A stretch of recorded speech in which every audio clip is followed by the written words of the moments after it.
ನಮಸ್ಕಾರ ವೀಕ್ಷಕರೇ, ಪಿಟಿವಿ ನ್ಯೂಸ್ ಕನ್ನಡಕ್ಕೆ ಸ್ವಾಗತ. ಮಾಜಿ ಪ್ರಧಾನಿ ಎಚ್.ಡಿ. ದೇವೇಗೌಡ ಅವರ ಜೀವನ ಸಂಗಾತಿ ಚೆನ್ನಮ್ಮ ಅವರ ಅಗಲಿಕೆಯ ನೋವು ಇನ್ನು ಕುಟುಂಬವನ್ನ ಕಾಡುತ್ತಿದೆ. ಇಂದು ಒಳನರಸೀಪುರ ತಾಲೂಕಿನ ಮಾವಿನಕೆರೆ ಬೆಟ್ಟದ ರಂಗನಾಥ ಸ್ವಾಮಿ ಬೆಟ್ಟದ ತಪ್ಪಲಿನಲ್ಲಿರುವ ಚೆನ್ನಮ್ಮ ಅವರ ಸಮಾಧಿ ಸ್ಥಳದಲ್ಲಿ ಭಾವನಾತ್ಮಕ ದೃಶ್ಯಗಳು ಕಂಡುಬಂದವು. ಕೇಂದ್ರ ಸಚಿವ ಎಚ್.ಡಿ. ಕುಮಾರಸ್ವಾಮಿ ಸಮಾಧಿ ಸ್ಥಳಕ್ಕೆ ಆಗಮಿಸಿ ಪೂಜೆ ಸಲ್ಲಿಸಿದರು.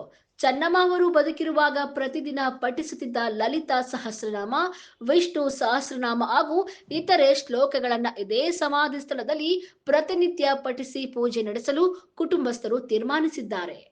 ಕುಟುಂಬದ ಸದಸ್ಯರು ಸಮಾಧಿ ಬಳಿ ನಂದಾದೀಪವನ್ನು ಬೆಳಗಿಸಿ ಆ ಜ್ಯೋತಿ ನಿರಂತರವಾಗಿ ಪ್ರಜ್ವಲಿಸುತ್ತಿರಲೆಂದು ವ್ಯವಸ್ಥೆ ಮಾಡಿದ್ದಾರೆ. ಪುತ್ರಿ ಅನಸೂಯ ಸಮಾಧಿಗೆ ಪೂಜೆ ಸಲ್ಲಿಸಿ ನೆಲದ ಮೇಲೆ ಕುಳಿತು ಲಲಿತಾ ಸಹಸ್ರನಾಮ ಮತ್ತು ವಿಷ್ಣು ಸಹಸ್ರನಾಮವನ್ನ ಭಕ್ತಿ ಭಾವದಿಂದ ಪಠಿಸಿದ್ದಾರೆ. ಇನ್ನೊಂದೆಡೆ ಮೂವರು ಅರ್ಚಕರು ಸಮಾಧಿ ಎದುರು ಗಾಯತ್ರಿ ಮಂತ್ರ, ಲಲಿತಾ ಸಹಸ್ರನಾಮ, ವಿಷ್ಣು ಸಹಸ್ರನಾಮಗಳನ್ನ ಪಠಿಸಿದ್ದಾರೆ.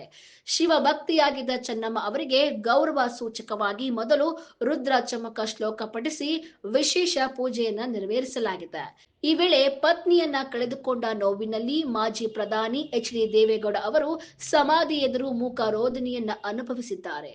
ಭೂಮಿ ತಾಯಿ ಒಡಲಿನಲ್ಲಿ ಚಿರನಿದ್ರೆಗೆ ಜಾರಿದ ತಮ್ಮ ಬಹಳ ಸಂಗಾತಿಯನ್ನು ನೆನೆದು ಕಣ್ಣೀರಿಟ್ಟ ಅವರು ಸಮಾಧಿಗೆ ಪ್ರದಕ್ಷಿಣೆ ಹಾಕಿ ನಮಸ್ಕರಿಸಿ ಭಾವಪೂರ್ಣ ಶ್ರದ್ಧಾಂಜಲಿಯನ್ನ ಸಲ್ಲಿಸಿದ್ದಾರೆ.